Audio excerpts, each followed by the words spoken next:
आज हम आपको कंज्यूमर प्रोटेक्शन एक्ट में कुछ इम्पोर्टेंट पॉइंट्स के बारे में बातें करने जा रहे हैं। सबसे पहले कंज्यूमर कंज्यूमर कौन है? हम ग्राहक किसे कहते हैं? ऐसा व्यक्ति जिसने किसी से सर्विस ली है या कोई प्रोडक्ट लिया है, उसकी कुछ प्राइस वो दे चुका है और कुछ प्राइस उसने देने का प्रॉमिस किया है या पूरा का पूरा प्राइस वो पे कर चुका है, उसको हम कंज्यूमर कहते हैं। अब एक व्यक्ति है, उसने गाड़ी खरीदी और उसने कुछ पैसा डिलीवरी के टाइम दिया और बाकी पैसा वो इंस्टॉलमेंट में पे करेगा, उसको हम कंज्यूमर कहते हैं। दूसरा व्यक्ति है जिसने गाड़ी खरीदी और पूरे की पूरी पेमेंट कर दी, उसको भी हम कंज्यूमर कहते हैं। तो दो तरह के कंज्यूमर होते हैं, जिसने हम पूरी पेमेंट कर दी है या कुछ पेमेंट उसकी अभी बाकी है, वो डेटर्स की शेप में है और वो सेलर को वो आपकी पेमेंट करेगा। इसके बाद ग्रुप्स ऑफ कंप्लेंट। हमारी जो एक्ट के अनुसार ऐसा कौन सा व्यक्ति है जो कंप्लेंट कर सकता है? एक कंज्यूमर, एक व्यक्ति, एक ग्राहक कंप्लेंट कर सकता है। ग्राहकों का समूह, पूरा का पूरा ग्रुप कंप्लेंट कर सकता है। गवर्नमेंट कंप्लेंट कर सकता है कंज्यूमर ग्रुप में। आप अकेले नहीं करना चाहते, आप अपने तरफ से पूरा ग्रुप बनाकर कोई भी शिकायत कंज्यूमर कोर्ट में करना चाहते हैं तो वो कर सकता है। आपने अपना कोई लॉयर फिट किया हुआ है, वो आपकी तरफ से शिकायत कर सकता है। एक हमारी सोसाइटी में समाज सेवक लोग होते हैं जो समाज की सेवा के लिए काम करते हैं, तो आप अगर उनकी सहायता लेना चाहो तो वो भी आपकी तरफ से शिकायत डाल सकते हैं। इसके बाद होता है रिस्ट्रिक्टिव ट्रेड प्रैक्टिस। इसका क्या मतलब होता है? इसका मतलब होता है कि जब कोई हम व्यापार करते हैं तो उस व्यापार के साथ हम कुछ कंडीशंस लगाते हैं, उसको हम रिस्ट्रिक्टिव ट्रेड प्रैक्टिस कहते हैं। जैसे एक गैस एजेंसी वाला आपको कहता है कि गैस का कनेक्शन लेने के लिए आपको गैस का चूल्हा जरूर खरीदना पड़ेगा,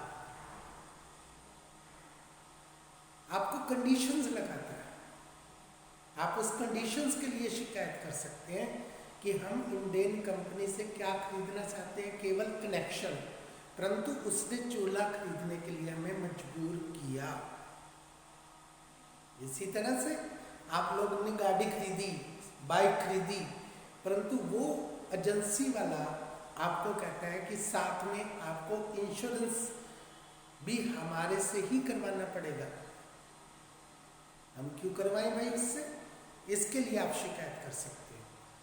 हमारी मर्जी है, हम गाड़ी उससे खरीदेंगे, इंश्योरेंस पॉलिसी हम किसी दूसरे एजेंट से करवाएंगे जहां पर हमें कुछ बेनिफिट्स मिलते, हम उससे क्यों करवाएं? और वो हमें इस बात के लिए कंपेल कर रहा है। इसी प्रकार से गैस कनेक्शन देने वाले का काम है कि वो इंडियन का आपको कनेक्शन प्रोवाइड करे और अपने पैसे ले। उसके साथ साथ वो किसी भी बेकार कंपनी का चूल्हा हमें थोपना चाहता है और उसके प्राइस ज़्यादा लेना चाहता है और उस कंडीशन पर हमें कनेक्शन देना चाहता है, तो इट्स रॉन्ग। आप उसके लिए केस कर सकते हैं। इसके बाद डिफेक्टिव गुड्स। आपको एडवर्टाइजमेंट के अंदर आपको जो लेबल पर दिखाया गया, जो उसके अंदर उसने सारा का सारी चीज़ें प्रोडक्ट बनाने के लिए लिखी हुई हैं कि ये इस प्रोडक्ट में चीज़ें यूज़ की जा रही हैं, परंतु जब आपने एक्चुअल में प्रोडक्ट खरीदा तो वो प्रोडक्ट में वो चीज़ें नहीं थी, बिलो स्टैंडर्ड थी, उसको आप डिफेक्टिव गुड्स कहते हैं। अब आपने मेडिसिन खरीदी, उस मेडिसिन में कौन कौन से साल्ट शामिल हैं, परंतु जब पेशेंट ने उस मेडिसिन को लिया तो वो साल्ट उसको नहीं मिले और उसके कारण उसकी डेथ हो गई। तो ये हमारी डिफेक्टिव गुड्स है। इसी प्रकार आपने कोई इलेक्ट्रॉनिक गुड्स खरीदी और इलेक्ट्रॉनिक गुड्स जो है वो उस पर ISI मार्क नहीं लगा हुआ, स्टैंडर्ड में से पास होनी चाहिए ताकि आप उसका यूज करें तो आपके साथ कोई एक्सीडेंट ना हो।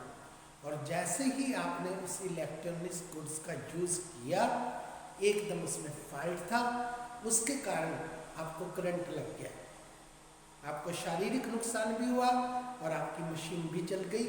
तो ये आपकी डिफेक्टिव गुड्स है। इसके बाद आता है डेफिशिएंसीज ऑफ द सर्विसेज। जो आप सर्विस लेते हैं उसके अंदर कमी कर देना। अब जैसे ये इंश्योरेंस वाले होते हैं, आपका पॉलिसी देते समय एजेंट आपके घर में आएगा, आपको पर्सनली तौर पर मोटिवेट करेगा और दुनिया भर के सपने दिखाएगा कि सर आप जैसे ही मुझे बुलाएंगे मैं तुरंत आपकी पेमेंट लेकर आ जाऊंगा मैच्योर डेट के टाइम। परंतु जब हमारी मैच्योर डेट आई, हमारे चक्कर इतने कटवा दिए और पेमेंट देने का नाम ही नहीं ले रहे। इसी तरह से किसी के घर में डेथ हो जाती है तो उसने लाइफ इंश्योरेंस इसीलिए तो करवाया है कि उसके परिवार वालों को इकोनॉमिकली हेल्प मिले, परंतु उसको हेल्प देने की बजाय उसकी नेचुरल डेथ होने पर भी उसको लिए परेशानी की जाती है इंश्योरेंस कंपनी के द्वारा। अब हम कॉन्टिन्यूस देखते हैं, अमिताभ बच्चन आपको कॉन्टिन्यूसली टीवी पर अवेयर करता है कि अगर बैंक किसी भी प्रकार की आपको सर्विस प्रोवाइड करने में कमी करता है, आपने ATM से पैसे निकाल ले, आपके पैसे कट गए परंतु आपके पैसे नहीं आए मशीन से, उसकी आप शिकायत करते हैं तो आपकी तुरंत सुनवाई होनी चाहिए 24 घंटे के अंदर अंदर।